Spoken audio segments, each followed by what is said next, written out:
சிக்கு சிக்கு சிக்கு பாய் போல பாய்.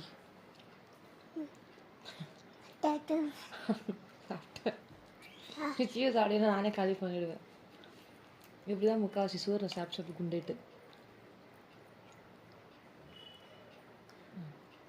ரொம்ப பாசம் போதும், ரொம்ப விட்டுட்டேன்.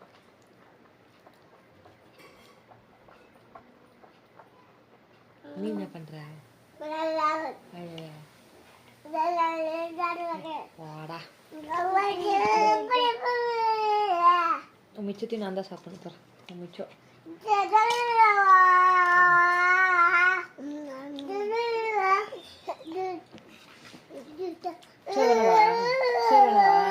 சோறு வேணவா? தோசை வேணுவா? வேணுவா? வேணுமா? நீ போடா. என்ன